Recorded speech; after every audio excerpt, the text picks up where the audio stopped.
part of the reason I started this channel is that I just couldn't stand everybody and anybody just buying property and thinking that it's going to continue to go up. They were making money and thinking how they're smart. And then the whole industry around it, the TV shows like The Block, where well, there was one video that I made is like you can be a moron and make money in property. That's just impossible. I mean, people have done it just because of the cycle going up. And so my point is that I used to kind of argue with people. I don't get into those anymore.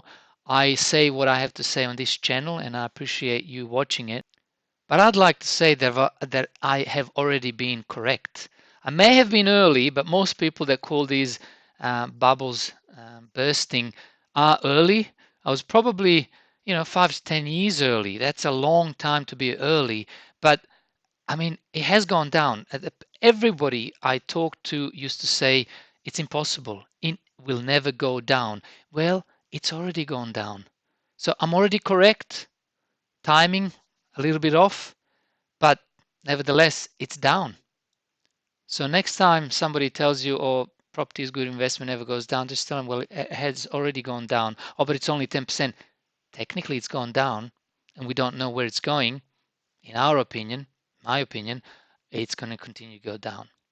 The Royal Commission exposed the sickness in Australia's banking system. Today, the Treasurer was reassuring the public about the cure.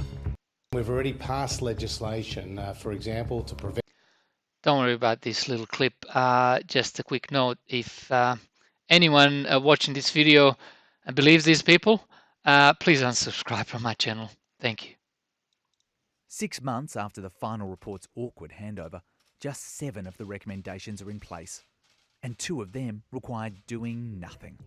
My only point here is that the Royal Banking Commission, or Banking Royal Commission, last year will not make any changes and hasn't done anything to change the current system.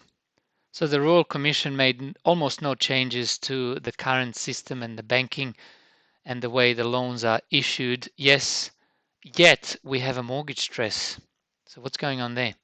Westpac has admitted more borrowers are falling behind on their mortgage repayments as weakness in the housing market continues in some areas. Loans with payments that are 90 days or more overdue increased from the March quarter to 0.9% of its overall mortgage book in June, as people who fall behind take longer to sell their houses. Westpac says repossessions have also increased to 550 properties, mostly in Western Australia and Queensland. In recent updates, ANZ and NAB also saw increases in late payments, while CBA said arrears were broadly stable but noted similar pockets of stress. This is actually very interesting. Normally we don't think about these mortgage arrears, which means that people have fallen behind by 90 days or longer for their repayment. So March quarter was 0.82% and then 0.9% in June quarter. Now you realize that this is actually a 10% increase from quarter to quarter. 10%, just like that. And that's for Westpac numbers. Another thing we don't normally think about is the repossessed properties. So March quarter only, so in 3 months, Westpac only has had and repossessed 482 properties. This is not cars.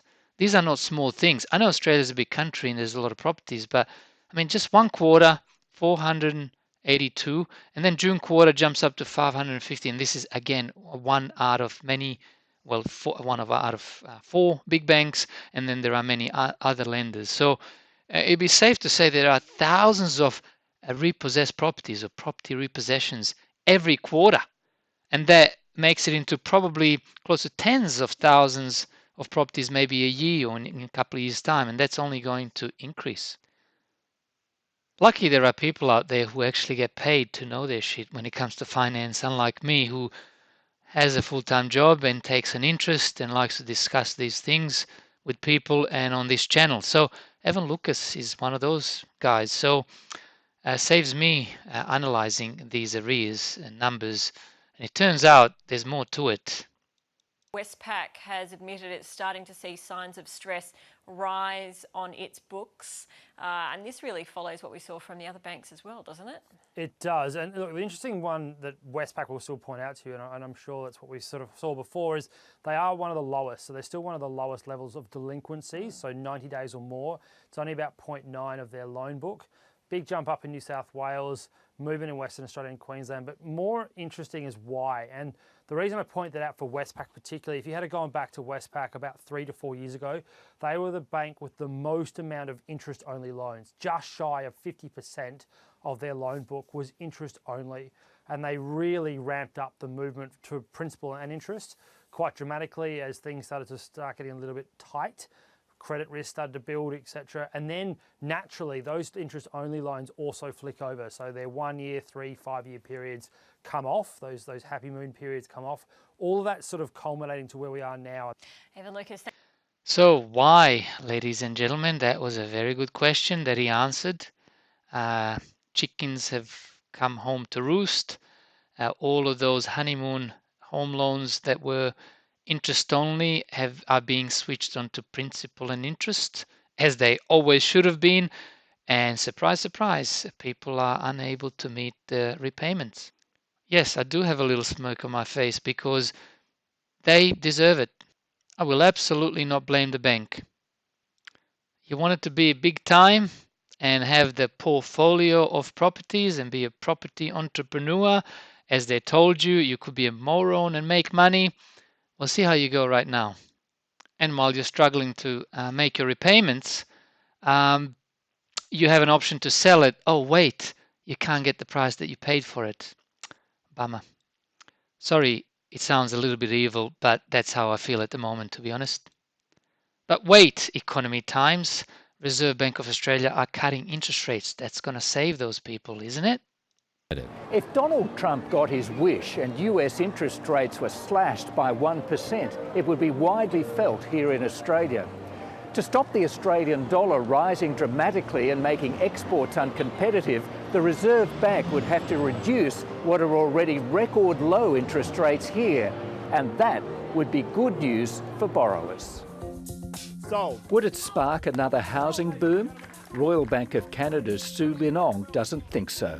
The indebtedness of households, the very low level of savings, and what we think is likely to be a labour market that softens over the next 12 months, I think we'll naturally see some caution from households when it comes to the housing market. so Would it spark another housing boom? Royal Bank of Canada's Sue Linong doesn't think so. The indebtedness of households, the very low level of savings, and what we think is likely to be a labour market that softens over the next 12 months, I think we'll naturally see some caution from households when it comes to the housing market. Wow, wow, wow. I suppose not. Thank you all, and bye for now. Take care.